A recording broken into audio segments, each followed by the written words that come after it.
ప్రభువైన యేసుక్రీస్తు నామములో ఈ రాత్రి సమయంలో బైబిల్ తరగతికి వచ్చినటువంటి సహోదరులందరికీ కూడా వందనాలు తెలియజేస్తున్నాను.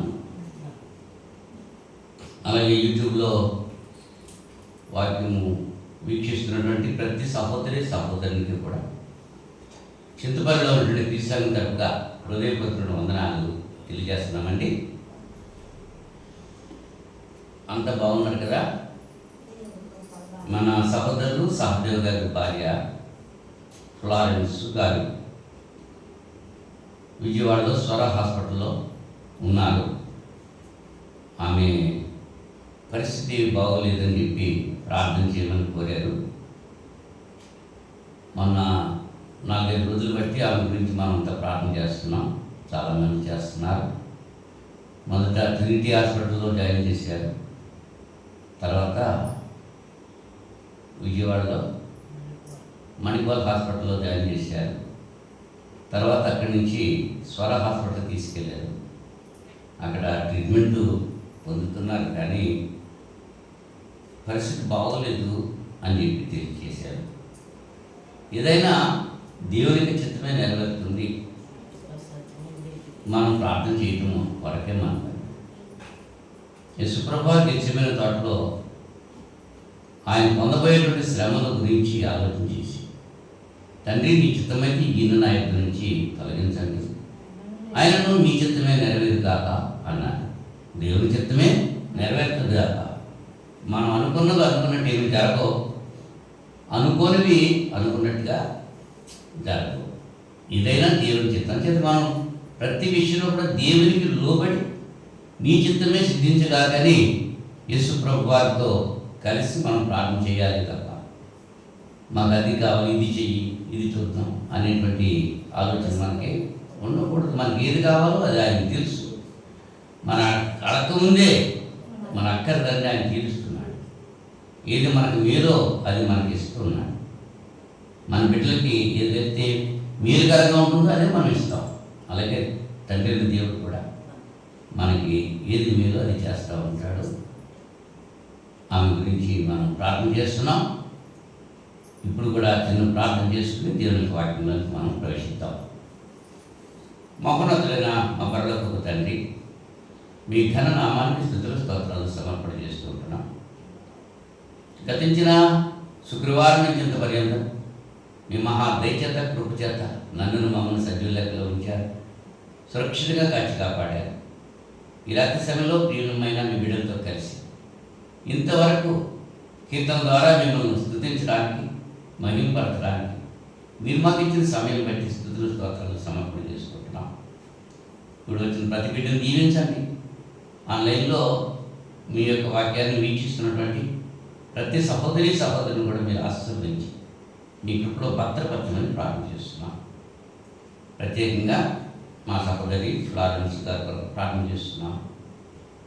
ఆయన బిడ్డకు స్వస్థత మీరు చేకూర్చి సాక్షిగా మీకు సాక్షిగా బిడ్డ జీవించడం మీ యొక్క ఉద్దేశమై మీ చిత్తమైతే ఆమె క్షేమకరంగా తీసుకుని వస్తారని విశ్వాసంతో ప్రార్థన చేస్తున్నాం.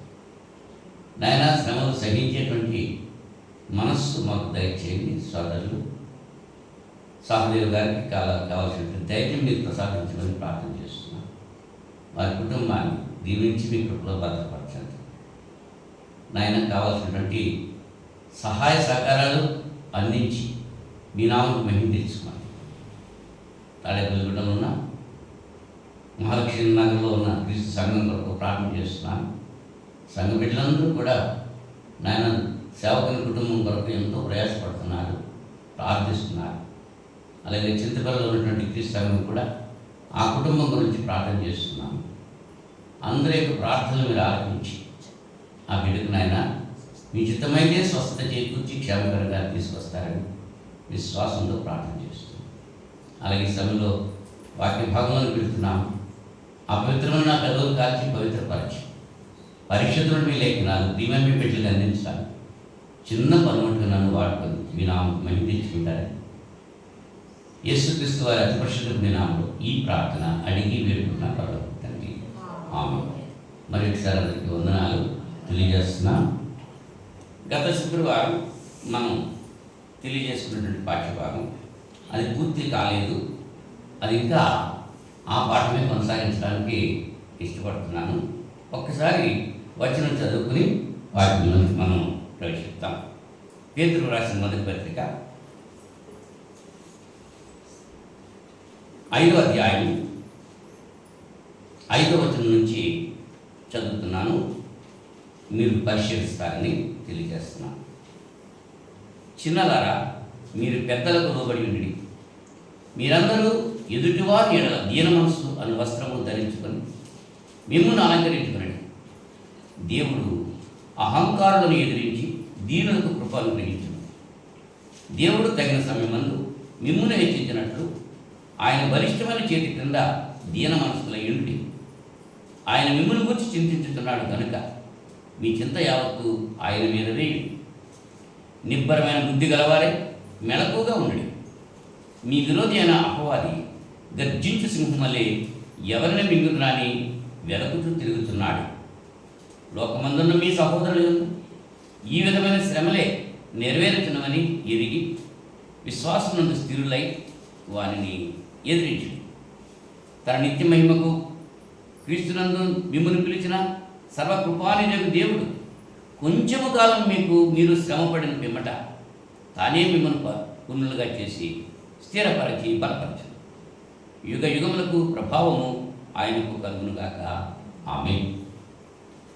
చదవబడిన లేఖన భాగంలో 9వ వచనంలో లోకమందున్న మీ సహోదరులందు ఈ విధమైన శ్రమలే నెరవేరుతున్నవని ఎదిగి విశ్వాసము స్థిరులై వానిని ఎదిరించు. వీరిని శ్రమలను ఎదిరించండి.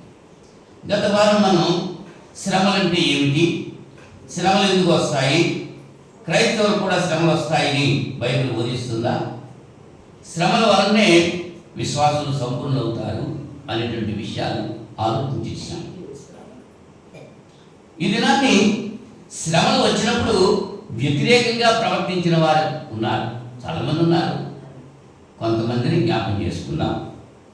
మనం అట్టిగా ఉండకుండా మన జాగ్రత్త మనం ఉండాలి. అలాగే శ్రమను సహించిన వారు ఉన్నారు, చాలామంది ఉన్నారు. కొంతమందిని జ్ఞాపం చేసుకుని అలాగే వారిలాగా మనం కూడా శ్రమను సహించడానికి ఇష్టలుగా ఉండాలి, సిద్ధంగా ఉండాలి అనేటువంటి ఆ విషయాన్ని మనం నేర్చుకుంటానికి ప్రయత్నం చేద్దాం. మొట్టమొదటిగా శ్రమలు వచ్చినప్పుడు వ్యతిరేకంగా ప్రవర్తించిన వారు ఎవరైతే ఉన్నారో వారిలో కొద్దిమందిని మనం జ్ఞాపకం చేసుకుంటానికి ప్రయత్నం చేద్దాం. శ్రమలు లేదా శోధనలు అనేటువంటి ప్రాముఖ్యంగా పరిశుద్ధ గ్రంథంలో యోబు గారి కంటే ఎక్కువ శ్రమలు ఎవరు అనుభవించలేదు. యోబు గారు ఎన్నో శ్రమలు అనుభవించాడు. ఆయన అంత శ్రమలు ఎవరు కూడా అనుభవించలేదు. శ్రమలు అనేటప్పటికీ యోబు గారి జ్ఞాపకం వస్తారు. యోబు గ్రంథంలో 2వ అధ్యాయము 3వ వచనం. యోబు గ్రంథం 2వ అధ్యాయం 3వ వచనం.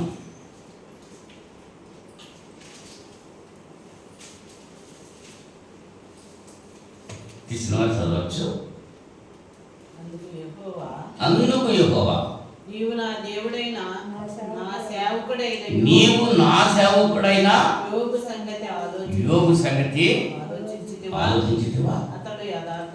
అతడు యథార్థవర్తనుడు, న్యాయవంతుడు,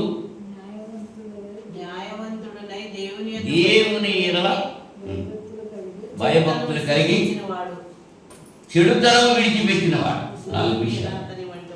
భూమి మీద అతని వంటి వాడు ఎవడను లేడు అని చెప్పి యోబు గురించి దేవుడు సాతానుతో మాట్లాడాడు.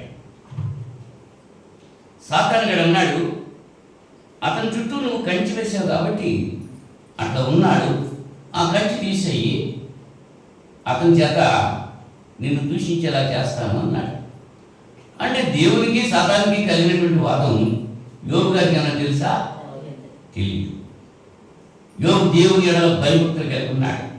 దేవుడు అతని గురించి చెప్పినటువంటి మాట యథార్థవర్తనుడు, న్యాయవంతుడు, దేవుని యందు భయభక్తులు కలిగిన వాడు, చెడుతనం విసర్జించిన వాడు.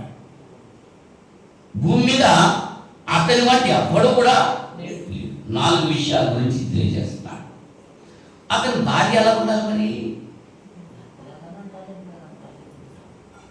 అతని భార్య ఎలా ఉండాలమ్మా?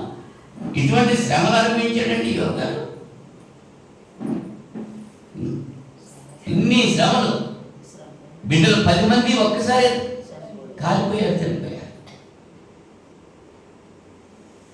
జంతువులన్నీ శత్రువులు తోలుకుపోయారు. ఆకాశం అగ్ని వచ్చేసి తగలబెట్టేసి నీళ్ళు. అవునా? తన ఆస్తి అంతా పోయింది, ఏం లేదు. శరీరంలో ఉన్న ఆరోగ్యం పోయింది, శరీరం నిండా పుండ్లు వచ్చేసి గూడులో కూర్చున్నాడు. అటువంటి పరిస్థితుల్లో కూడా యోబు గారు దేవుని విడిచిపెట్టలేదు. ఆయన భార్య మాత్రం, యోబు గారి భార్య ఏమంటుందంటే 9వ వచనంలో, 2వ అధ్యాయం 9వ వచనంలో, అతని భార్య వచ్చి, నీవు ఇంకనూ యథార్థతను వదలగలదువా? దేవుని దూషించి మరణము కమ్ము. శ్రమ వచ్చినప్పుడు దానికి వ్యతిరేకంగా ప్రవర్తించినటువంటి వ్యక్తుల్లో యోబు గారి భార్య ఒకటి. ఇంకా ఎందుకు వచ్చింది దేవుడయ్యా? సర్వం కోల్పోయావు, ఆరోగ్యం కూడా పోయింది, ఇంకా దేవుడు అంటారు ఎందుకు? అవునా? ఇంకా నువ్వు యథార్థతను వదలగలవా? దేవుని దూషించి మరణముఖము. ఏ భార్య కూడా తన భర్త తనకంటే ముందు చనిపోవాలని అనుకోదు. కారణం ఏంటంటే భర్త లేనటువంటి భార్యకు సమాజంలో విలువ లేదు. భర్త ఉంటేనే భార్యకు విలువ. భర్త లేకపోతే వీధులంటే వాళ్ళు తిరుగుతూ ఉంటే ఎవరైనా ఎదురొస్తూ ఉంటే వెళ్తారా? కొన్ని శుభకార్యాలకి పిలుస్తారా? వాళ్ళని పిలవరు. వాళ్ళు ఎదురొస్తే పక్కకి తప్పుకుంటారు. సమాజం అలా ఉంది. భర్త లేనటువంటి భార్య, శిరస్సు లేనటువంటి శరీరం ఒక్కటే ఉంది, శిరస్సు లేకపోతే దానికి విలువ ఉంటుందా? లేదు. అటువంటి స్థితిలో కూడా భర్తను కోల్పోవడానికి ఇష్టపడ్డారు, కానీ దేవుడిచ్చినటువంటి ఆ శ్రమను అనుభవించడానికి ఆమె వ్యతిరేకించింది. మన చేతుల్లో మనం ఏం చేస్తున్నాం? అటువంటి శ్రమలు మనకు వచ్చినాయా? మరి ఆరాధన రావడం మానేస్తున్నారు చాలామంది, బైబిల్ దగ్గరికి రావడం మానేస్తున్నారు చాలామంది, స్త్రీల మీటింగ్కి రాలేకపోతున్నారు చాలా స్త్రీలు. ఆరాధన కూడా సక్రమైన రీతిగా రావాల్సిన రీతిగా రావట్లేదు, ఉండాల్సిన రీతిగా ఉండలేదు. ఆరాధన జరుగుతుండగా అటు ఇటు వెళ్ళిపోతూ ఉంటారు, సెలవులట్టు తిరిగేస్తూ ఉంటారు. దేవుని సన్నిధి నిర్లక్ష్యం కలిగి ఉంటున్నారు. కొంతమంది నిద్రపోతూ ఉంటారు, కొంతమంది కౌలు చెప్పుకుంటూ ఉంటారు. దేవుని మాట మాత్రం వినరు. ఏమున్నాయి శ్రమలో? ఏమీ లేవు. యోబు యొక్క భార్య అటువంటి పరిస్థితుల్లో వ్యతిరేకించింది శ్రమ గురించి, కానీ యోబు యథార్థ హృదయుడిగా ఉన్నాడు. అంటే శ్రమ వచ్చినప్పుడు వ్యతిరేకంగా ప్రవర్తించిన వారి గురించి మనం ఆలోచన చేస్తున్నాం. అందులో మొట్టమొదటి ఆవిడ యోబు గారి భార్య. ఆవిడ పేరేంటో తెలియలేదు మనకి, పరిశుద్ధాత్ముడు తెలియపరచలేదు. యోబు భార్య అన్నాడు అంతే తప్ప ఆమె పేరేంటో మనకు తెలియలేదు. ఇవాళ కొంతమంది ఏం చేస్తున్నారంటే ఆమె పేరు గురించి దండలు పడుతున్నారు, వాళ్ళు చెప్తున్నారు అది ఉంది పేరు, ఇది ఉంది పేరు. ఈ వాకాలన్నీ ఎందుకంటే పరిశుద్ధాత్ముడు ఏదైతే తెలియజేశాడో, ఎక్కడ బైబిల్ మాట్లాడిందో అక్కడ మనం మాట్లాడాలి, ఎక్కడ బైబిల్ మౌనంగా ఉందో అక్కడ మనం మౌనంగా ఉండాలి. లేనిపోయిన జ్ఞానం పెట్టుకుని దేవుని కంటే గొప్పలు అయిపోవాలని, మా జ్ఞానం మీరు వినండి అని చెప్పి ఏం చేస్తున్నారు? డిబేట్లు, వాదాలు ఇలా పెట్టుకుంటున్నారు అంతే తప్ప దేవునికి లోబడేవాళ్ళు చాలా బహు తక్కువ మంది ఉంటున్నారు. రెండో వ్యక్తిని మనం జ్ఞాపకం చేస్తాను మీకు. ఆమె పేరు నయోమి. నయోమి నయోమి అంటే అర్థం ఏంటి? మధురము. నయోమి అంటే మధురము అని అర్థం. రూతు గ్రంథం మొదటి అధ్యాయము, రూతు గ్రంథం మొదటి అధ్యాయంలో మొదటి వచనంలో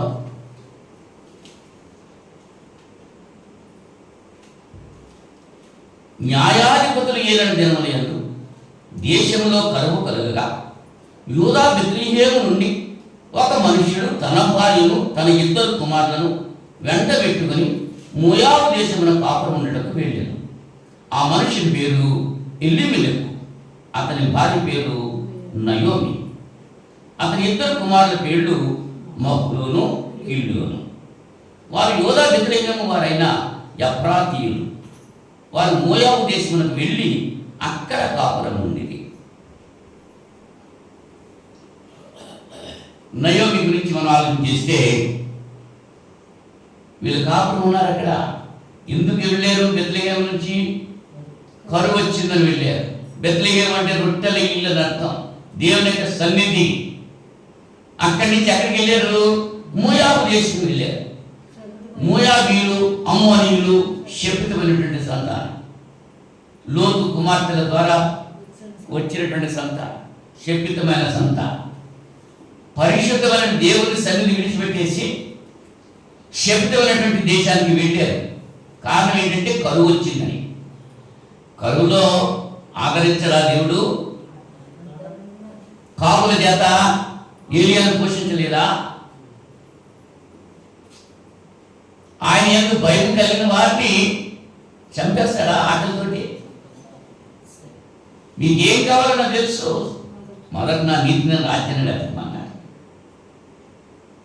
కరువు వచ్చిందని భర్త బిడ్డలతో వెళ్ళిపోయి ఏమైపోయింది అక్కడ?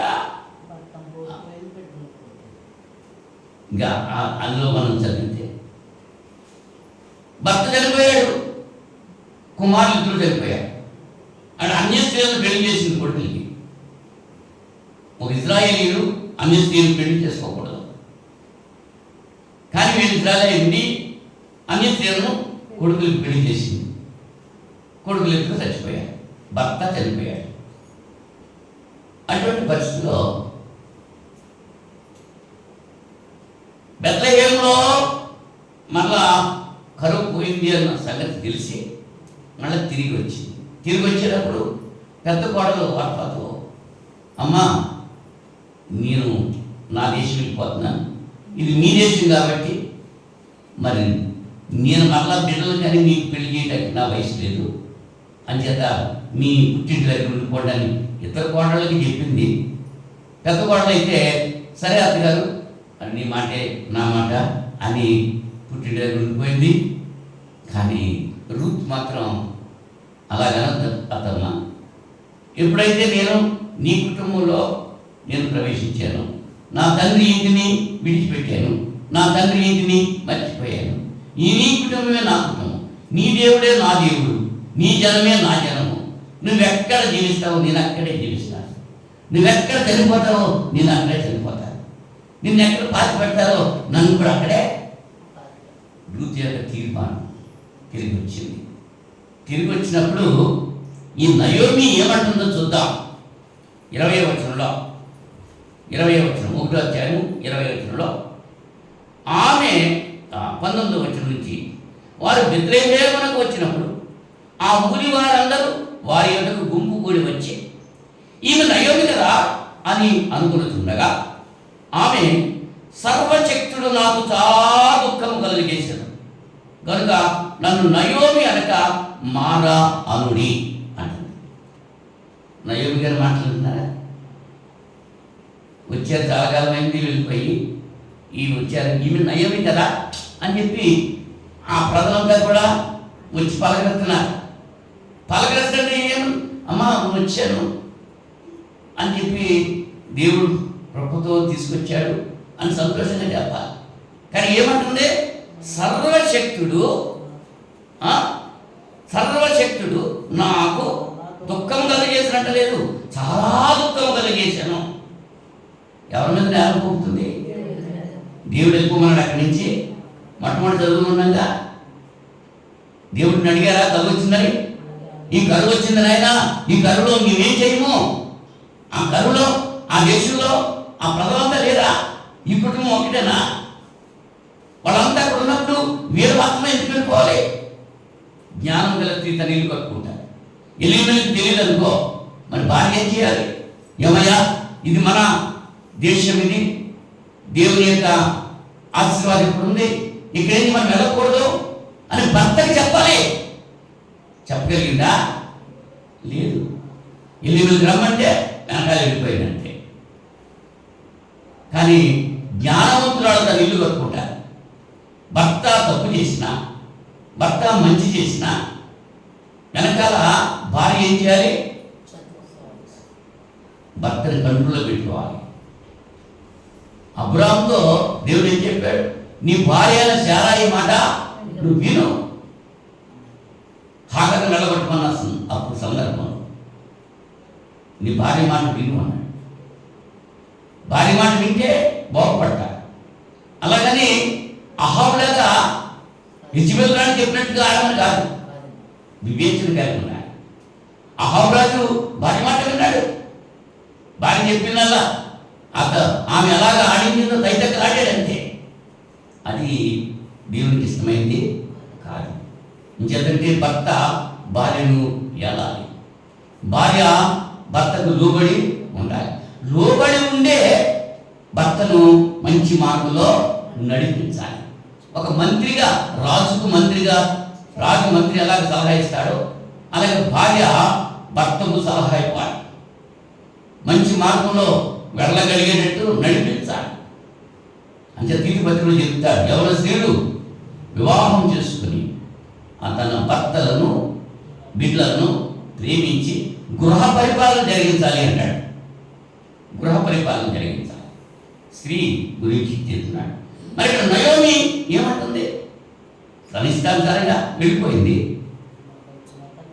దేవునికి ఇష్టం లేని ప్రదేశంలో ఉంది. దేవుడు చెయ్యొద్దన్న పని చేసింది, నష్టపోయింది. యాకోబు గారు అంటారు, శోధన సహించేవాడు ధన్యుడు అన్నాడు. ఎవడైనా శోధించబడేటప్పుడు దేవుడు నన్ను శోధిస్తున్నాడని అనకూడదు.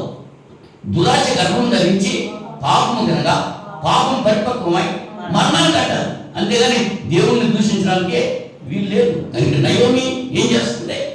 సర్వశక్తుడు నాకు చాలా దుఃఖం కలిగేశాను కనుక నన్ను నయోమి అనద్దు, మారా అనండి అంటాడు.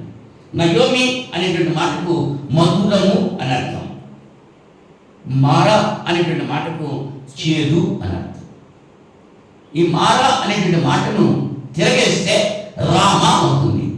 రామ అంటే స్తుతి అని అర్థం. మారాలో నీరు చేదుగా ఉన్నాయి. ఇజ్రాయేలీలు 40 సంవత్సరాల ప్రయాణంలో చేదైనటువంటి ఆ మారా జలాన్ని మధురంగా చేశాడు ప్రవక్త. మన జీవితాలు మారా లాంటి జీవితాలు, చేదైనటువంటి జీవితాలు క్రీస్తు ప్రభు యొక్క కృపతో మధురంగా చేయబడ్డాయి. ఇక్కడ నయోమి ఏం చెప్తుంది? సర్వశక్తుడు నాకు చాలా దుఃఖం కలుగజేశాను అని. సర్వశక్తుడు కలుగజేశాడు ఆ దుఃఖం. ఎవరు కలుగజేశారండి? అది కానీ 3వ అధ్యాయంలో ఆదాము హవ్వల గురించి మనం ఆలోచన చేసినప్పుడు హవ్వ గురించి ప్రత్యేకంగా 3వ అధ్యాయంలో, అది కానీ 3వ అధ్యాయంలో 6వ వచనంలో స్త్రీ ఆ వృక్షము ఆహారమునకు మంచిది, కన్నులకు అందమైనది, వివేకమించి రమ్యమైనది అని చూసినప్పుడు ఆమె దాని ఫలములలో కొన్ని తీసుకొని తిని తనతో పాటు తన భర్తకు ఇచ్చెను. అతడు కూడా తినెను. అప్పుడు వారిద్దరి కన్నులు తెరవబడెను. 12వ వచనంలో అందుకు ఆదాము అంటున్నాడు, నాతో ఉండకు నీవు నాకిచ్చిన ఈ స్త్రీయే ఆ వృక్ష ఫలమును కొని నాకు ఇయ్యగా నేను తిన్నాను. అప్పుడు దేవుడు యెహోవా స్త్రీతో, నీవు చేసినది ఏమిటని అడుగగా స్త్రీ, సర్పమునను మోసపుచ్చినందున తిన్నాను. ఆదాము హవ్వలను దేవుడు చేసినాడు. వాళ్ళతో మాట చెప్పాడు, ఆదాముతోనే చెప్పాడు, ఈ తోటలో ఉన్నటువంటి చెట్టు ఫలాలన్నీ తినండి, ఈ చెట్టు ఫలం మాత్రం తినద్దు. మంచి చెడ్డలను తెలివించేటువంటి వృక్షం అని.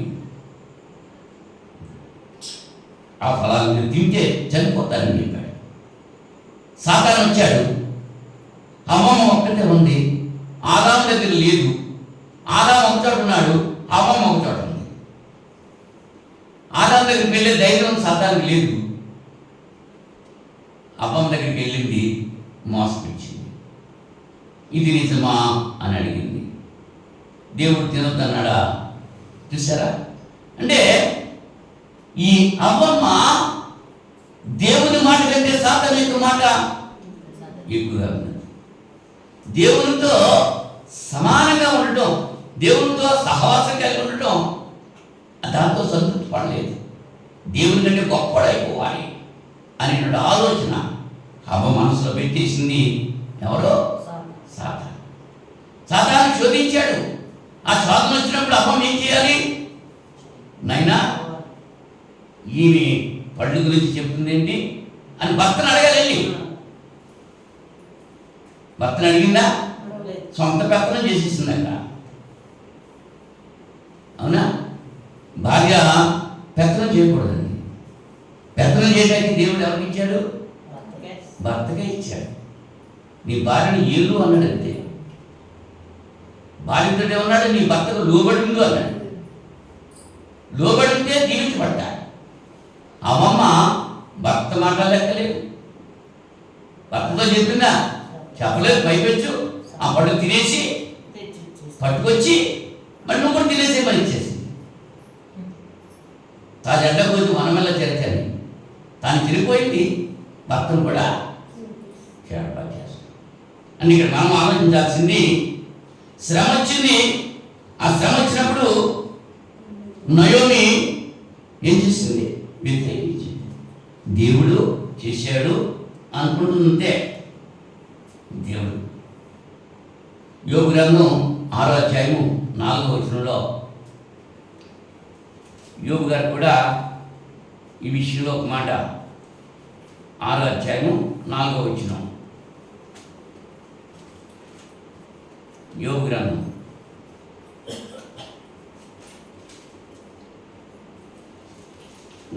6వ అధ్యాయం 4వ వచనంలో,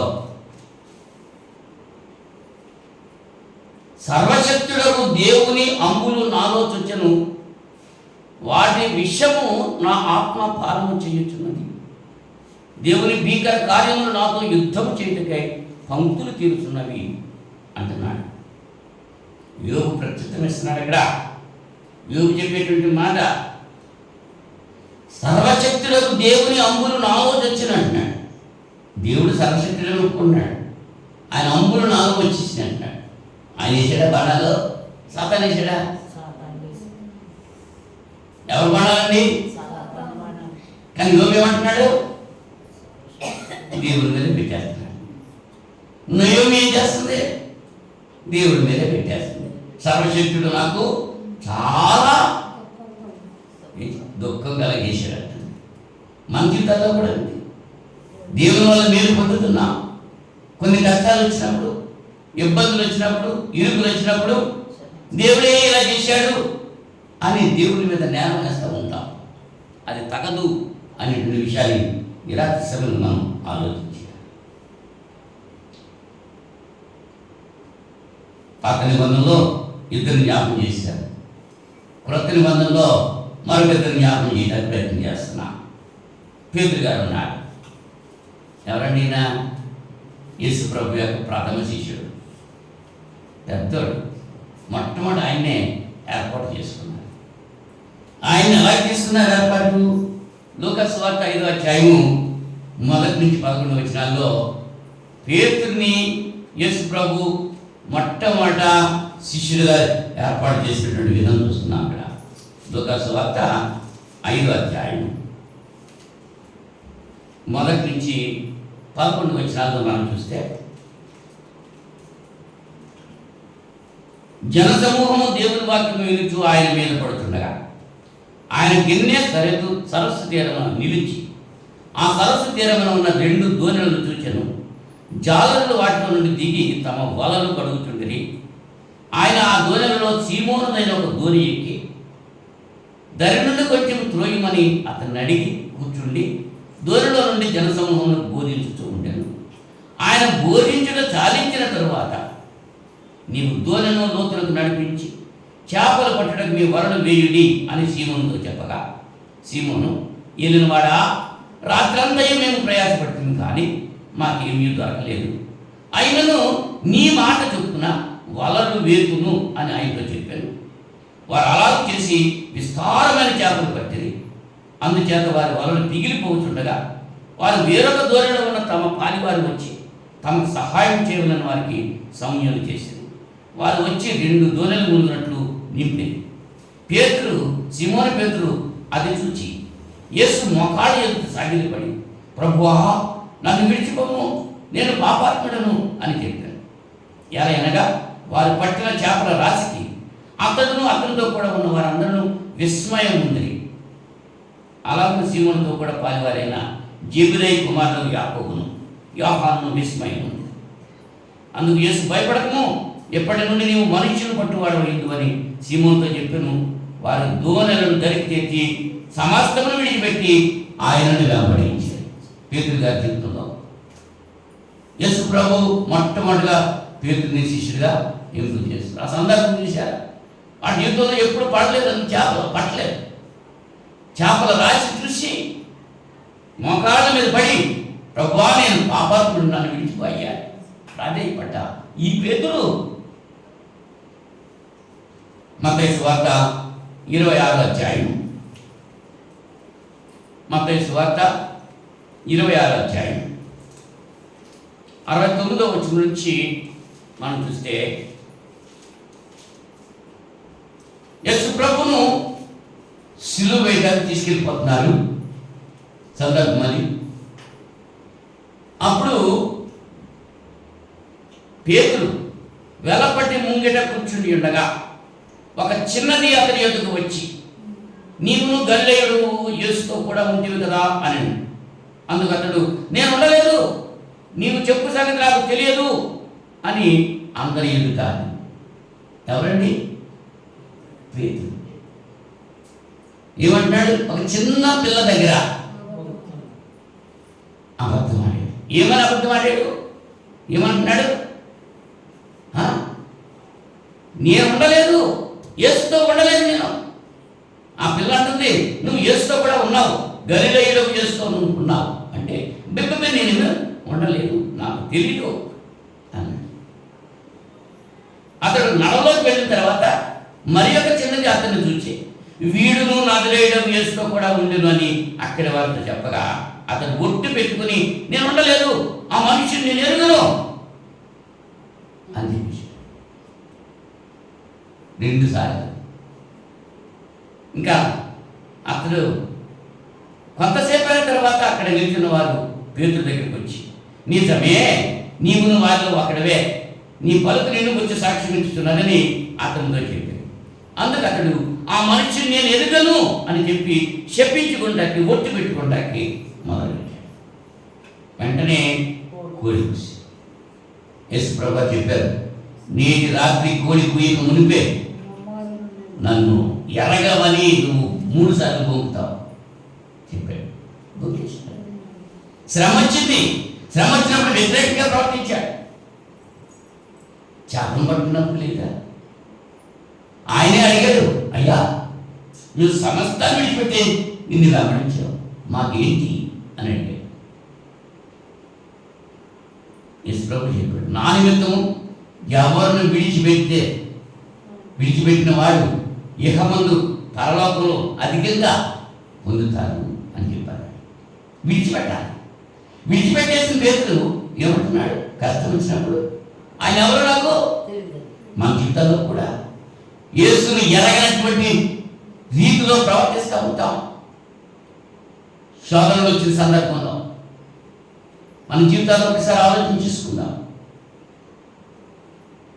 భక్తిగా జీవించినంతకాలం జీవించి కొన్ని శోధనలు వచ్చేటప్పటికి దేవుడిని మర్చిపోయి, ఆయన సన్నిధి, ఆయన వాక్యం వద్దు, ఆయన సన్నిధిలో ప్రార్థన వద్దు, ఆయన మాటలే వద్దు అసలు.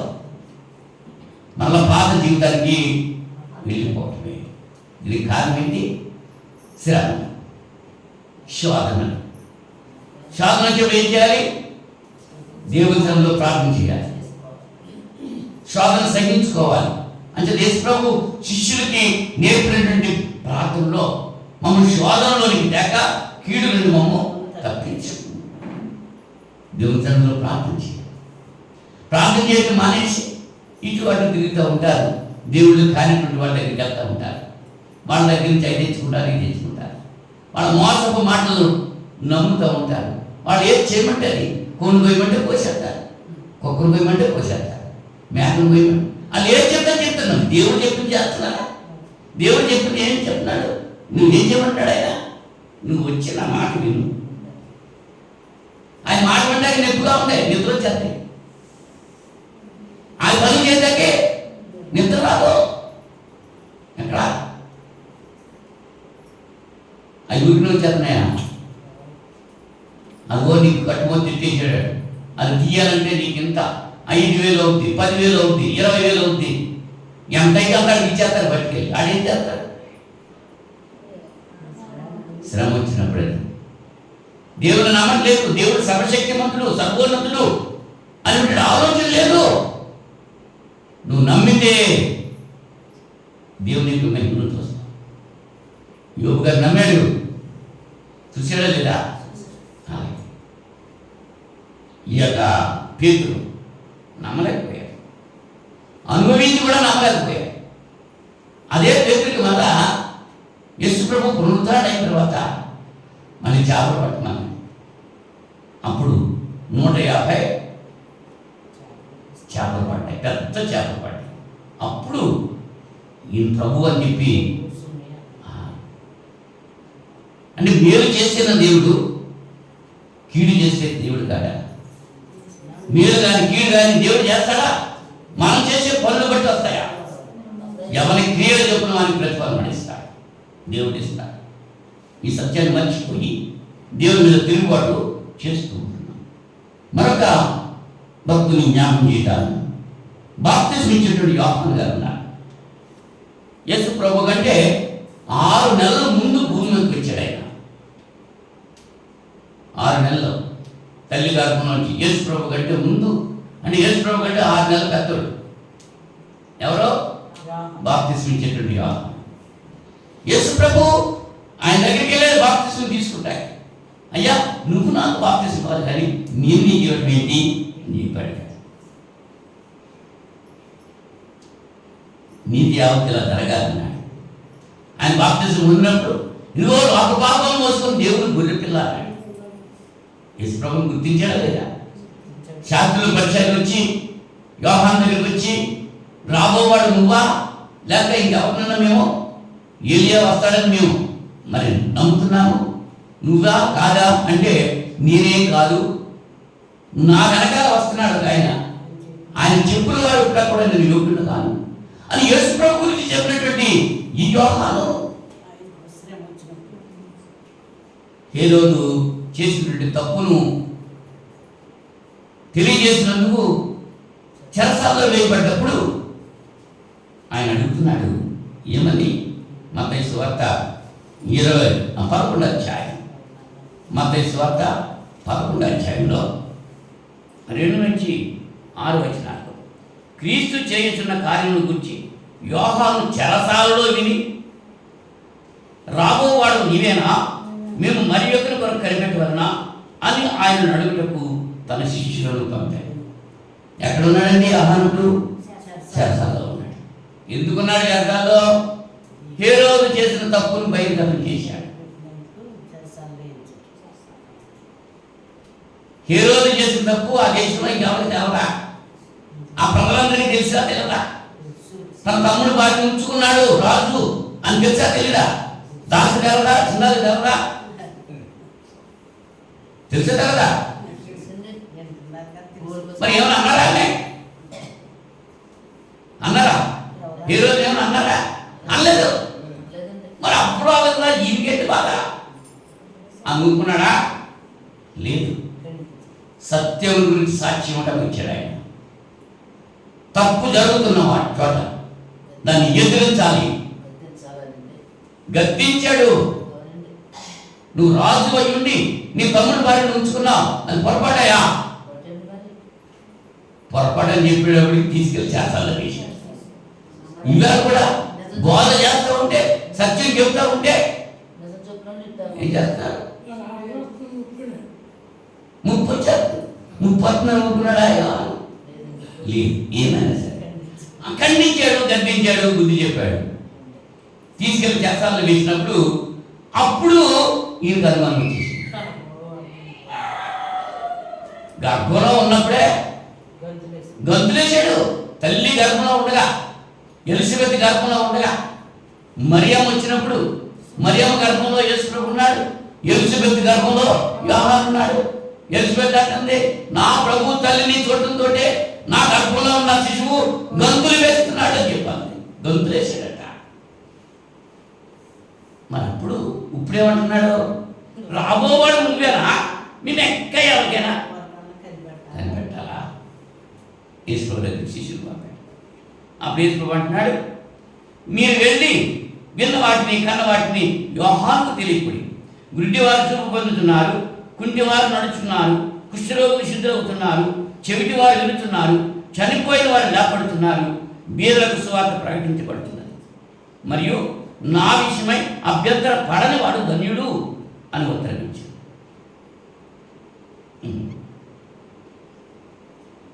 ఏం చెప్పాడు యేసు ప్రభు? అది జరుగుతున్నాయని చెప్పాడు కదా. మరి ఈయన లోకరక్షకుడని, దేవుడి చేత పంపబడినటువంటి దేవుడి కుమారుడని అనుకున్నాడా లేదా? ఏమొచ్చేసింది? శ్రమ వచ్చినప్పుడు వచ్చింది. మన జీవితాల్లో కూడా శ్రమలు వచ్చినప్పుడు ఇటువంటి వ్యతిరేక భావాలు మనం కలిగి ఉంటాము. కానీ రాత్రి సమయంలో అట్టి రీతిగా మీరు ఉండకూడదని చెప్పి లేఖను హెచ్చరిక చేసుకోండి. ఎంతమందిని చెప్పాను? యోబు భార్య గురించి చెప్పాను, నయోబు గురించి చెప్పాను, పేతురు గురించి చెప్పాను, బాప్తిస్మం ఇచ్చినటువంటి యోహాను గురించి చెప్పాను. ఈ నలుగురు కూడా శ్రమ వచ్చినప్పుడు వాళ్ళు ఆ శ్రమకి వ్యతిరేకంగా ప్రవర్తించారు. ఇంకా ఉన్నారు చాలామంది ఉన్నారు, కానీ మనకి సమయం లేదు చెప్పుకుంటాం. శ్రమను సహించిన వారి గురించి మనం ఆలోచించేద్దాం. సహించిన వారు మొట్టమొదటి యోబు గారే. ఆయనంత శ్రమలు ఇంకెవరు పొందలేదు.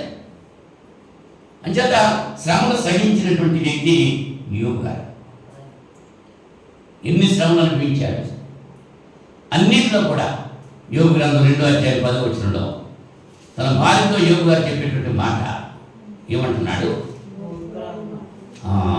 యోబు గ్రంథం 2వ అధ్యాయం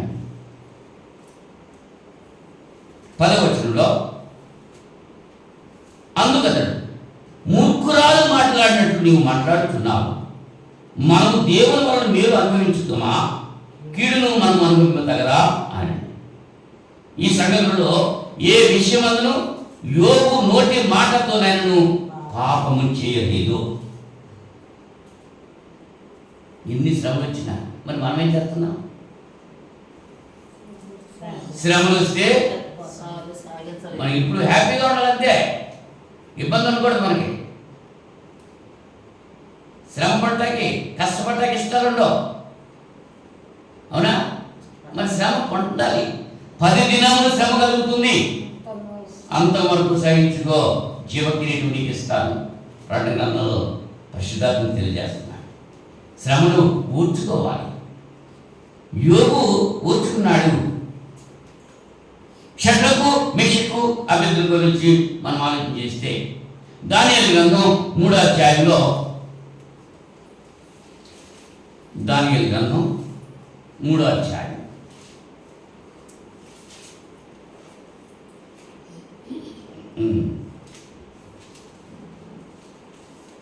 17-18 వచ్చిన మనకు తెలుసు కదా. షడ్రకు, మెషకు, అబేద్నెగోలు తెలియని వారు ఎవరు లేరు. అగ్ని గుండంలో వేసేస్తారన్నాడు రాజు. ఎందుకట?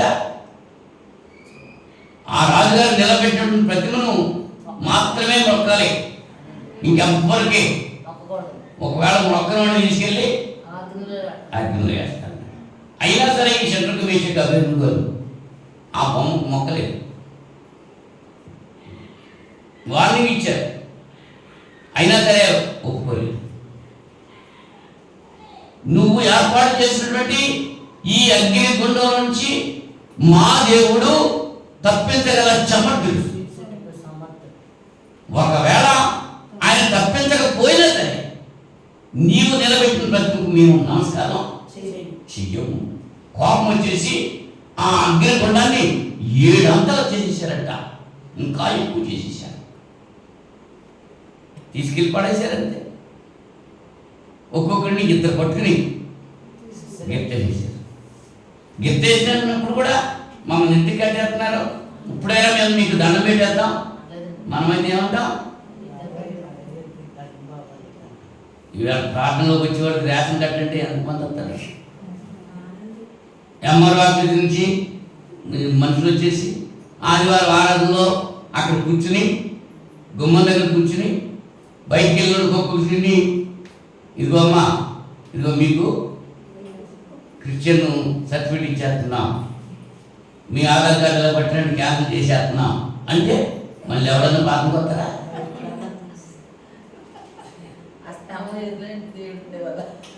వస్తారా?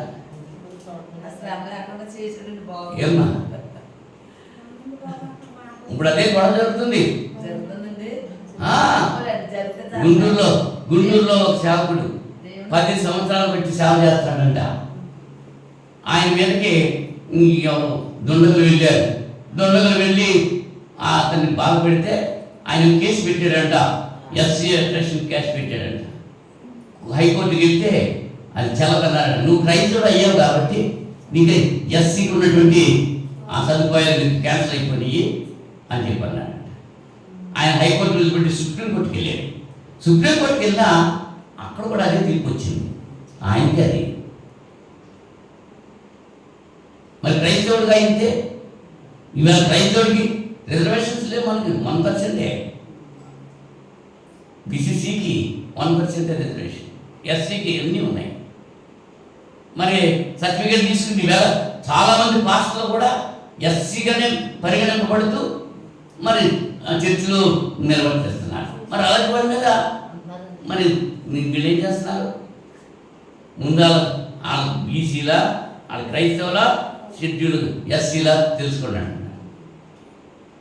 ఆగుతున్నారా?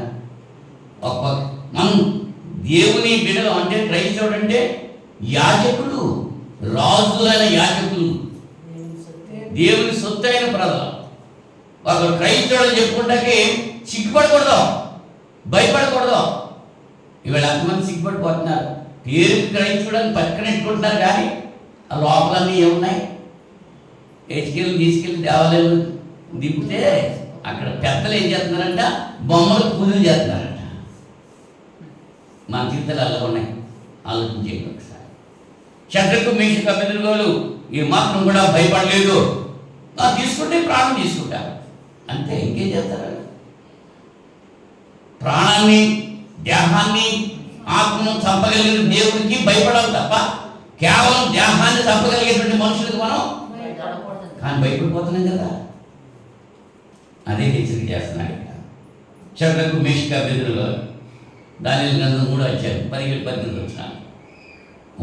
వాళ్ళకి ఎత్తేసినటువంటి ఆ వ్యక్తులు అక్కడికక్కడ కాలు చచ్చిపోయారు. వీళ్ళకి అగ్ని వాసన కూడా అట్లేదు, కట్టబడ్డ కాళ్ళు తెగుకొని వీళ్ళు మాత్రం హ్యాపీగా గొంతులేస్తున్నారు. వాళ్ళతో పాటు ఒక దేవుని యొక్క దూత అన్నాడు. వేసవికాలంలో కోనేటిలో చిన్నపిల్లలు కొట్టుకుంటా అన్నట్లుగా కేరింతలు కొట్టుతున్నారు. అగ్ని గంధంలో శత్రుకు మేషకు అభిజ్ఞుడు. రాజు పిలుస్తున్నాడు, అయ్యా మంత్రి ఎంతమంది వేసాం? 3 కదా అంటే, అవునయ్యా నేను 4 చూస్తున్నానేంటి? 4వ వాడి రూపం దేవతల రూపం పోతుంది. అక్కడ దేవుని యొక్క దూత వాళ్ళని కాపాడు. స్థిరంగా ఉన్నాడు. మరి మనం కూడా స్థిరంగా ఉంటే శ్రమలు వస్తే సహించుకోలేవా? సహించుకుంటేనే దేవుడు జీవిస్తాడు. సహించుకోకుండా దేవుడు విడిచిపెట్టేస్తే దానివల్ల శ్రమ దినమున కృంగితే వాడు చేతకాని వాడు అనుకుంటున్నాం. సామెతల గ్రంథంలో మనం చూస్తున్నాం. నెక్స్ట్ పౌలు శీలల గురించి మనం ఆలోచన చేస్తే అపొస్తలుల కార్యాలు 16వ అధ్యాయం 25వ వచనంలో పుతోను అనేటువంటి దెయ్యాన్ని వెళ్ళగొట్టిన సందర్భంలో పౌలు శీలల్ని ఏం చేశారు? కొరడాలతో కొట్టి లోపల చెరసాల్లో వేశారు. బయట కాదు, లోపల చెరసాల్లో వేశారు. కాళ్ళకి బండలు ఉన్నాయి, చేతులకు సంఖ్యలు ఉన్నాయి, వీపు నిండా దెబ్బలు ఉన్నాయి, పడుకుంటానికి దారి లేదు, కాలు కలపడానికి లేదు, చెయ్యి కలపడానికి లేదు, చేతులకు సంఖ్యలు, కాళ్ళకి బండలు. అటువంటి పరిస్థితిలో వాళ్ళ పాటలతో దేవుని స్థుతిస్తున్నారు, పాటలు పాడుతున్నారు. మనకు అన్ని ఆరోగ్యం బాగుండి, అన్ని అవయవాలు బాగుండి, ఉదయం సాయంకాలం కుటుంబ ప్రార్థన చేసుకుని ఒక కీర్తన పాడి దేవుని సన్నిధిలో ఇరుగు పొరుగు వారికి ఆ కీర్తన వినపడలేక పాడేటువంటి వాళ్ళు ఎంతమంది ఉన్నారు? శ్రమ లేదు కదా.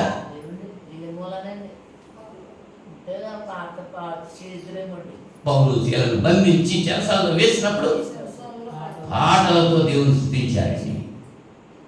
చెరసాల తాళాలు ఊడిపోయి అంతే, వాళ్ళు పాటలు పాడు. మనం కూడా కీర్తన పాడతాం. అమ్మ రెండోసారి పాడండి అని చెప్పి నేను ఎంత ఒత్తుకున్నా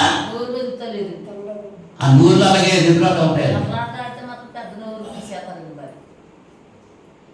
పాటలతో ప్రార్థించారు, దేవుని స్తుతించారు, పాటలతో హెచ్చరించారు దేవుని యొక్క మహిమ, దేవుని యొక్క ప్రభావము, దేవుని యొక్క శక్తి గురించి విన్నారు. చెరసాల్లో, ఆ చెరసాల్లో ఉన్నటువంటి వాళ్ళంతా విన్నారా? విన్నారు, మార్మనుకుంటారు. చెరసాల నాయకుడు వచ్చాడు, చెరసాల తాళాలు ఊడిపోయి వీళ్ళు పారిపోయేమో అనుకుని తను తాను చంపుకుంటానికి ప్రయత్నం చేస్తే, అయ్యా అటువంటి పరిస్థితి మేము ఇక్కడే ఉన్నాం, నువ్వు కాగడ వెలిగి చూసుకోండి. కాగడ వెలిగి చూసి అందరూ ఎక్కడ వాళ్ళు అక్కడ ఉన్నా. ఆ పాట విని, వాళ్ళ బోధ విని ఆ దొంగలు మారారు, చెరసాల నాయకుడు మారాడు. ఆ రాత్రి సమయంలో వాళ్ళిద్దరిని తీసుకెళ్ళి గాయాలు కడిగి స్నానం చేపించి భోజనం పెట్టి దేవుని మాటలు విని ఆ కుటుంబం అంతా కూడా రక్షించబడ్డారు. ఆ రాత్రి సమయంలోనే వాడు బాప్తిసం పొందారు. పౌలు శీలలు. మాకు అటువంటి శ్రమలు ఉన్నాయా? ఆరాధన వెళ్తుంటే వద్దంటున్నారు ఎవడన్నా, ముందెళ్ళిపోతుంటే ఎత్తుకెళ్ళిపోతున్నామని ఆపుతున్నారా? ఇంకా రావట్లేదేంటి, ఎంతసేపు ఉంది అని ఎవరన్నా అంటున్నారా? మరి ఎందుకు మనకి ఈ యొక్క వివక్షత ఆలోచన కలిగి ఉంటారు. ఇంకొక ఆమె జ్ఞాపకం చేస్తారు. అన్న ఆమె వ్యక్తిగతంగా శ్రమ పడ్డదాన్ని,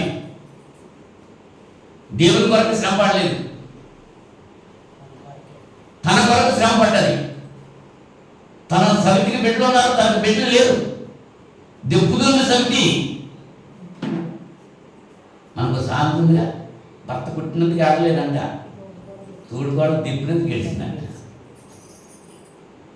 పిల్లలు లేరు, పిల్లలు లేరు, 7 పిల్లల కంటే నేను నీకు ఎక్కువ కదా అన్నాడు భర్త, ఓదార్చాడు. కానీ సమితి పెట్టేటువంటి పోరు పడలేకపోయింది. దేవుని సన్నిధికి వెళ్ళి మొదలెట్టుకుంది. పక్కన నుండి యాజకుడు కూడా ఆమె ఏం చేస్తుంది, తాగేసి వచ్చిందేమో మత్తురాలుగా ఉందనుకున్నాడు. తన హృదయాన్ని కుమ్మరించుకుంది. శోధనలో, శ్రమలో, వేదనలో తన వేదన అంతా దేవునికి చెప్పుకుందంటే ఎవరికి చెప్పినా తీర్చేవాడు లేడు. ఎవరైనా తీర్చగలరా? మరియా దాని దగ్గర అన్నాడు, ప్రభువా నేను నమ్మి నిన్ను ఆశ్రయించాను, నన్నేమీ చేయలేదు, నాకు భయం ఏమీ లేదు. శోధన సహించబడద్దండి. ఎటువంటి శోధనలు వస్తున్నాయి? అటువంటి శోధనలు మనకి ఎవరున్నాయా? లేవు కదా. అటువంటి కష్టాలు వచ్చినప్పుడు ఏం చేయాలి? మనం దేవుని సన్నిధిలో మోకరించి ప్రార్థించాలి. గదిలోకి వెళ్ళి తలుపు వేసుకుని ఒంటరిగా దేవుని సన్నిధిలో ప్రార్థించేయి. దేవుడు నీకు సహాయం చేస్తాడు. అయ్యా నా గురించి ప్రార్థన చేయండి, నా గురించి ప్రార్థన చేయండి అని మనుషుల చుట్టూ తిరగకూడదు. అమ్మా నీ గురించి నేను ప్రార్థన చేస్తాను, నీ గురించి నేను ప్రార్థన చేస్తాను, నువ్వు ధైర్యంగా ఉందని ఈయన కూడా చెప్పక్కర్లేదు. ఎవరికి శ్రమ వచ్చిందో వాడే ప్రార్థన చేయాలి. ఎవరికి ఆకలి అయిందో వాడే ఆహారం తింటే వాడు కడుపు నిండుతాడు. నాకు ఆకలి అవుతుందని నువ్వు తిన్నావనుకో, నా కడుపు నిండుతుందా? నీకు శ్రమ వస్తే నువ్వే ప్రార్థన చేయి దేవుని సన్నిధిలో. హన్నాకు శ్రమ వచ్చింది, హన్నా ప్రార్థన చేసింది. దేవుడు ఆలకించాడా లేదా? ఆలకించు దేవుడు. హాగ చెప్తుంది చూచుతున్న దేవుడు అన్నాడు. శ్రమలోనే కదా. హన్నా గురించి ఆలోచించేసి, ప్రిస్కిల్లా గురించి కూడా ఆలోచించేస్తే, గత వారం అకుల ప్రిస్కిల్లా దంపతుల గురించి చెప్పారు.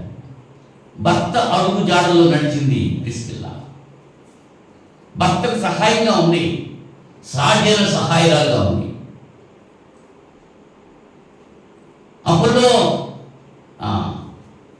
అపోల్లో అనేటువంటి విద్వాంసుడు, పండితుడు కదా, దేవుని గురించి అతనికి పూర్తిగా తేలదు. అతను తీసుకొచ్చి ఇంట్లో పెట్టాడు. ఏంటి ఇతను గుండి పెడతా పెట్టాను, ఇతనికి అడ్డు భర్తకి వ్యతిరేకించలేదు. ప్రిస్కిల్లా భర్తకు లోబడి భర్తతో పాటు అతనికి కూడా సువార్త ప్రకటించింది. వచ్చిందా? ఆ భార్య భర్తలు వండుకోవటం కష్టం. ఇంకా మూడో వ్యక్తి వచ్చేటప్పటికి శ్రమ అనిపించిందా లేదా? నాకు ఎందుకు వచ్చింది, ఎప్పుడు మానేసిందా? లేదు. మరి మన జీవితాలు అట్లా ఉంటున్నాయి. ఆతిథ్యం ఉండటం మర్చిపోవద్దు. కొందరు నిజకయ్యే ఏం చేశారు, కొందరు ఎరుగకయ్యే ఆతిథ్యం నుంచి మేలు పొందారు. అబ్రాహము శారాలు ఆతిథ్యం నుంచి మేలు పొందారు. లోతు ఒక్కడే ఆతిథ్యం ఇచ్చాడు. లోతు భార్య అక్కడ లేదు. వాళ్ళ కుటుంబం ఎలా ఉందో వీళ్ళ కుటుంబం ఎలా ఉందో మనం వేరే చేసుకుని చూస్తున్నాం. అబ్రాహము పశువుల దగ్గరికి వెళ్ళి పశువుని వదిలించి పట్టుకొచ్చాడు. శారం ఏం చేసింది? రొట్టెలు పిసికింది. 6 మానికలు పిండి పిసికి రొట్టెలు చేసింది. భర్త పనిచేశాడు, భార్య పనిచేసింది. వాళ్ళ పరివారం ఉన్నారు చాలామంది, కానీ పరివారాన్ని చెప్పలేదు. దేవునికి ఇచ్చేది మనం వ్యక్తిగతంగా మనం ఇవ్వాలి. అబ్రాహము శారాలు అలా చేశారు, ఆతిథ్యం ఇచ్చారు, మేలు పొందారు. మనం కూడా మన జీవితాల్లో అట్లా ఉండాలి. ఆఖరిగా బేకరీలో ఉన్నటువంటి అక్క చెల్లెళ్ళు మరియా మార్త గురించి ఆలోచన చేసి, వీళ్ళు యోహాను సువార్త 11వ అధ్యాయంలో 17 నుంచి 22 వచనాలు చదువుకోండి. తమ్ముడు లాజరు అనారోగ్యంగా ఉన్నప్పుడు, కాయలగా ఉన్నాడు లాజరు, నీవు ప్రేమిస్తున్నటువంటి లాజరు జబ్బు పడినని కబురు చేశారు. ఆ వర్తమానం విన్నాడు యేసు. విని రావడం మానేశాడు. ఇంకా 4 రోజులు అక్కడ ఉండిపోయాడు. ఈలోగా ఈయన చచ్చిపోయాడు. సమాధి పెట్టేశారు, సమాధి చేసేసారు. అప్పుడు వచ్చాడు, ప్రభువా నువ్వు ఇక్కడుంటే నా తమ్ముడు చనిపోను అన్నాడు. శ్రమ వచ్చింది కదా. మనమైతే ఏమంటాం, 4 రోజుల క్రితం మా తమ్ముడికి బాగోలేదని నీకు కౌరు చేసావు, వర్తమానం విని కూడా నువ్వు రాలేదు, అసలు మా ఇంట్లో రావద్దు, నీకు ఆతిథ్యమో, నీతో నేను మాట్లాడను అంటామమ్మా. మన మరియ మాట్లాడలేకున్నారా? ఏది జరిగినా దేవుని చిత్తమే, అంతే తప్ప మనుషుల చిత్తం కాదు. సహించుకున్నారు, ఓర్చుకున్నారు, అందుచేత వాళ్ళు దీవించబడ్డారు. మళ్ళా చనిపోయిన లాజరును బతికించి మళ్ళీ ఆ కర్యలుగా చెప్పాడు. ఎంత సంతోషం అంట. శ్రమ వచ్చినప్పుడు ఏమంది? సర్దుకున్నారు, వాళ్ళు తట్టుకున్నారు, ఓడిపోలేదు, వెనుదిరిగి వెళ్ళిపోలేదు. నాగల మీద చెయ్యి పెట్టి వెనుక తట్టు చూసేవాడు ఎవడో దేవుని రాజ్యానికి వారసుడు కాడు. నువ్వు తల పెట్టావు, రోడ్లో తలెత్తేసావు. రోకల కోటకి వెనుకాడకూడదు. రోడ్లో ఎందుకు తలెట్టావు? దేవునిలోకి ఎందుకు వచ్చావు? దేవునిలో రాకమంటే ముళ్ళ బాట. నువ్వు అనుకుంటున్నావు, నాకు ఆరోగ్యం కావాలి, నాకు ధనం కావాలి, నా ఇంట్లో బంధు అవ్వాలి, నాకు అన్నీ కావాలి, భౌతికమైనటువంటి కావాలి అనే దేవుని దగ్గరికి వస్తున్నారు చాలా మంది. అందువల్ల రావద్దు అని చెప్పి వాక్యం చెప్తుంది.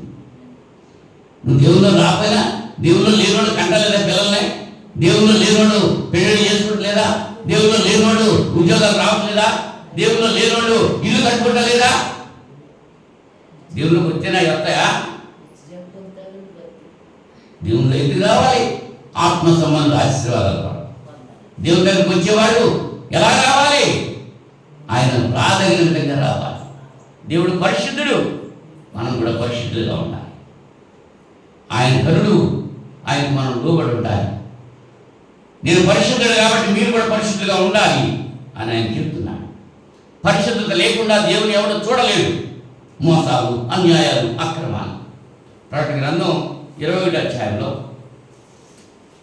ప్రకటన గ్రంథం 21వ అధ్యాయం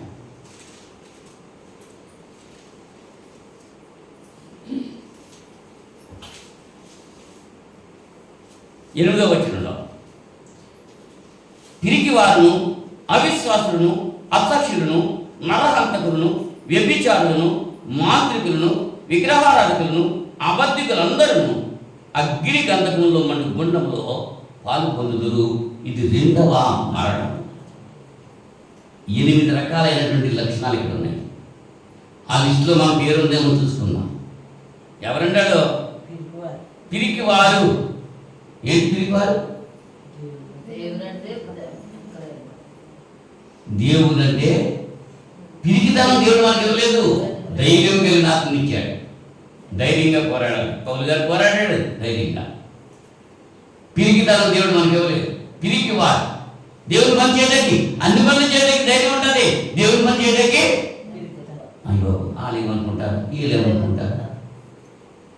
పిరికితనం దేవుడు కదా. పిరికివాడు. తర్వాత ఏమనండి? అవిశ్వాసం. నువ్వు విశ్వాసవా అవిశ్వాసవా? నమ్ముతున్నావా? నమ్ముడు నీ వాళ్ళైతే నమ్మువారికి సమస్తము సాధ్యం. దేవుని గురించి నమ్ముతున్నావు. నువ్వు భౌతికమైన విషయాల గురించి ఆశపడుతున్నావు. ఆత్మ సంబంధం ఆశ, వాటి కొరకు ప్రయాసపడాలి. అవిశ్వాసంగా ఉన్నావు. నమ్ముడు నీ వాళ్ళైతే నమ్మువారికి సమస్తము సాధ్యమే. నీకు సాధ్యం అవ్వట్లేదంటే నువ్వు నమ్మట్లేదు అన్నమాట. నువ్వు విశ్వాసం కాదు, అవిశ్వాసం అయిపోయావు. అవిశ్వాసం. ఇంకా అసఖ్యులు, దేవునికి ఇష్టం కానటువంటి కార్యాలు చేసేవాడు. తాగడం, తినడం, వ్యభిచారం, ఇవన్నీ పడడం అవిశ్వాసం. అసఖ్యులు, నరహంతకులు, వ్యభిచారులు, మాంత్రికులు, విగ్రహారాధకులు, అబద్ధికులు. అబద్ధాలే. తెల్లారితే మనం చెప్పే మాటలు నిజాలన్నీ అబద్ధాలన్నీ. సాయంకాలం నిద్రించేలో మన నోట వచ్చే మాటలు ఎన్ని మాటలు వస్తున్నాయి, ఎన్ని అబద్ధాలు ఉన్నాయి, ఎన్ని నిజాలు ఉన్నాయి. ఎవరి మట్టుకు వాళ్ళకే అందరాత్మ తెలుసు. అబద్ధాలు ఆడేవాళ్ళు దేవుని రాజ్యానికి వారసులు కాదు. 2వ మరణం అంటే ఈ మరణం అంటే ఇక్కడ భౌతిక శరీరాన్ని విడిచిపెట్టడం. ఆ మరణం అంటే ఆ ఆత్మ అక్కడ అగ్నిగుండంలో వేయబడతాం. ఆ మనం 2వ మరణం తప్పించుకోవాలంటే ఇప్పుడు బ్రతికుండగానే క్రీస్తు యేసునందున్న వారికి ఏ శిక్ష విధి. ఆయన దగ్గరికి వచ్చేవాళ్ళు, నాయనా నేను తప్పు చేశాను, దేవా నేను పాపిని, నన్ను క్షమించు, నా అపరాధాలు మన్నించు, గుళ్ళను గోలబెట్టి ఆయన సన్నిధిలో హృదయాన్ని కుమ్మరించుకుని ప్రార్థన చేస్తే దేవుడు తప్పకుండా క్షమిస్తాడు. ఆ ప్రార్థించేటువంటి మనస్సు మనం కలిగి ఉండాలి. ఒప్పుకోవాలి. అపరాధములు దాచిపెట్టేవాడు వర్తిల్లడు, కానీ వాటిని ఒప్పుకొని విడిచిపెట్టేవాడు కనికరించబడతాడు. ఇలాంటి సన్నిధిలో మన అపరాధాలు దాచుకోకుండా ఆయన సన్నిధిలో ఒప్పుకొని వాటిని విడిచిపెట్టి దేవుని యొక్క కనికరం మనం పొందాలని నన్ను నేను హెచ్చరిక చేసుకుంటూ మిమ్మల్ని హెచ్చరిస్తుంటున్నాను. దేవుడు కొద్ది మాటలు దీవించుగా ప్రార్థన చేసుకుంటాను. మహోన్నతుడా, పరిశుద్ధుడా, జీవాధిపతి, సృష్టికర్త మీకు స్తోత్రాలు. ఇలాంటి సమయంలో మీరు మాకు ఇచ్చిన వర్తమానాన్ని బట్టి స్తుతులు స్తోత్రాలు సమర్పణ చేసుకుంటున్నాం. శ్రమలు వచ్చినప్పుడు వ్యతిరేకంగా ప్రవర్తించిన వారి గురించి, శ్రమలు వచ్చినప్పుడు వాటిని సహించుకున్న వారి గురించి, కొన్ని విషయాలు బిడ్డలకు జ్ఞాపకం చేయడానికి మీరు నాకు ఇచ్చినటువంటి సమయం బట్టి స్తోత్రాలు. విన్న ప్రతి బిడ్డను దీవించండి, ఆశీర్వదించండి. శ్రమ వచ్చినప్పుడు కృంగిపోకుండా, శ్రమ వచ్చినప్పుడు మీ సన్నిధిలో గోచారి ప్రార్థించండి. దాన్ని మీరు సహాయం చేస్తారని ప్రార్థన చేస్తున్నాను. మీ కుమారుడు క్రీస్తు 2వ రాకడ బహు సమీపంగా ఉంది. నాయనా, ఎప్పుడు వస్తారో మాకు తెలియదు. మేము సిద్ధపడి ఉండాల్సిన వారిగా ఉన్నాం. వాక్య పేరులో మా జీవితాలు సరి చేసుకుని మీ కుమారుడు క్రీస్తు 2వ రాకడ కొరకు మేము అంతా సిద్ధపడి ఉండగలిగినట్లుగా మీ సహాయం, మీ కాపుదల వాక్యమైనటువంటి ప్రతి ఒక్కరికి దయచేయండి. నాకు దయచేయండి. ఈ రాత్రి సభలో నా తండ్రి నాయన మీ కృప మాపై ప్రమరింపచేశారు. మీ వాక్యం మా హృదయాల్లో ఫలించక సహాయం చేయండి. 30 60 ఫలించిన ప్రభుత్వం పాడు. గతించిన వారమంతా మమ్మల్ని కాపాడిన రీతిగా దానికంటే అత్యధిక మేలతో రానైనటువంటి వారు కూడా కాపాడి మీ చిత్తమైతే మరి యొక్క శుక్రవారం మేమంతా కలిసి మేము స్తుతించి ఘనపరిచి మీ లేఖనాలను ధ్యానించి ప్రార్థించే భాగ్యం దయచేయమని ఈ ప్రార్థన మా రక్షకుడు మీ ప్రియకుమారుని యేసుక్రీస్తు నామములో వేడుకుంటున్నాం తండ్రి. ఆమేన్. అందరికీ వందనాలు.